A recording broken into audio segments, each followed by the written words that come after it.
প্রিয় দর্শক বন্ধুরা, এই মুহূর্তের জন্য প্রাথমিকে 2009-এর নিয়োগ থেকে উঠে আসছে গুরুত্বপূর্ণ একটি মামলার খারিজ সংক্রান্ত বিষয়ে অর্ডার কপির যাবতীয় তথ্যাদি। ইতিমধ্যেই আপনারা সকলে জেনে গিয়েছিলেন যে সর্বোচ্চ ন্যায়ালয় সুপ্রিম কোর্টে প্রাথমিকে 2009-এর নিয়োগ সংক্রান্ত বিষয়ে কার্যত একটি এসএলপিকে কেন্দ্র করে যা মহামান্য কলকাতা হাইকোর্টের ডিভিশন বেঞ্চের অর্ডারকে চ্যালেঞ্জ করে দাখিল হয়েছিল সেটি কিন্তু খারিজ হয়ে গিয়েছে। এবং সেই খারিজ হওয়ার পরিপ্রেক্ষিতে যে অর্ডার কপি উঠে এসেছে সেই অর্ডার কপিতে কী রয়েছে সেটা আমরা একটু দেখে নেব। তাই ভিডিওটিকে শেষ পর্যন্ত ওয়াচ করবেন, কোনোভাবে কিন্তু স্কিপ করবেন না। তো চ্যানেলটিকে অতি অবশ্যই সাবস্ক্রাইব করে রাখবেন জরুরি আপডেটগুলি পাওয়ার জন্য।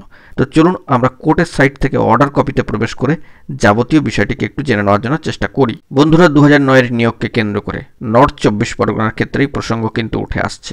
অবশ্যই মহামান্য কলকাতা হাইকোর্টের ডিভিশন বেঞ্চের নির্দেশকে চ্যালেঞ্জ করে সর্বোচ্চ ন্যায়ালয় সুপ্রিম কোর্টে একটি এসএলপি অর্থাৎ স্পেশাল লিভ পিটিশন দাখিল হয় এবং সেটি কার্যত ডিসপোজড হয়ে গিয়েছে।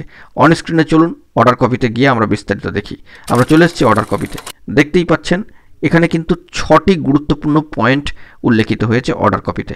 কার্যত প্রথম পয়েন্টটায় যে বিষয়টি বলা হচ্ছে যে পিটিশনাররা কিন্তু চ্যালেঞ্জ করেছিলেন মহামান্য কলকাতা হাইকোর্টের ডিভিশন বেঞ্চের ফাইনাল অর্ডার ডেটেড এবং মেট থেকে যেটি পাস্ট হয়েছিল এবং সেই অর্ডারটি কার্যত চ্যালেঞ্জ করে কিন্তু এসএলপি দাখিল হয়। দ্বিতীয়ত যে এসএলপি দাখিল হয়েছে সেটি কিন্তু পারমিশন পেয়েছিল ফাইলের জন্য। এবং তৃতীয় পয়েন্টে বলা হচ্ছে যে পিটিশনারদের যে লার্নার্ড কাউন্সিল যিনি যা বক্তব্য দিয়েছিলেন তা কিন্তু শোনা হয়েছে। চতুর্থত যে বিষয়টি কার্যত বলা হচ্ছে যে having considered the contentions made across the bar we do not find any reason to grant special leave to appeal.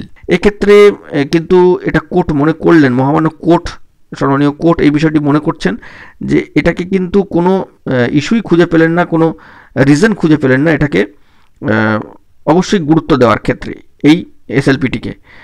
তো বুঝতেই পারছেন কার্যত এটি নিষ্ক্রিয় হয়ে গেল। এবং 5 নম্বর বিষয়টি যে as such the present special leave petition is dismissed. এই এসএলপি কিন্তু কার্যত ডিসমিসড হয়ে গেল, খারিজ হয়ে গেল।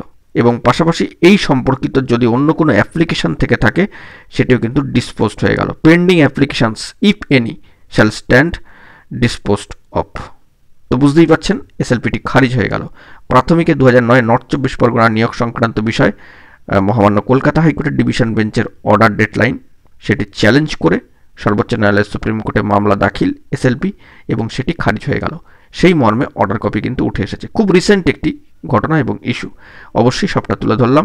আশা করি বিষয়টি আপনাদের কাছে ক্লিয়ার হয়ে গিয়েছে। তো বাকি জেলা এই অর্ডারটিকে কিন্তু কমপ্লাই করতে পারবে, ফলাফল একই আসার কিন্তু সম্ভাবনাই থাকছে। তো কোর্টের তথ্য উঠে আসলো, সবটাই তুলে ধরলাম। এখন এটুকুই, সকলে ভালো থাকবেন। অতি অবশ্যই চ্যানেলটিকে সাবস্ক্রাইব করে নিয়ে সঙ্গে থাকবেন। ধন্যবাদ।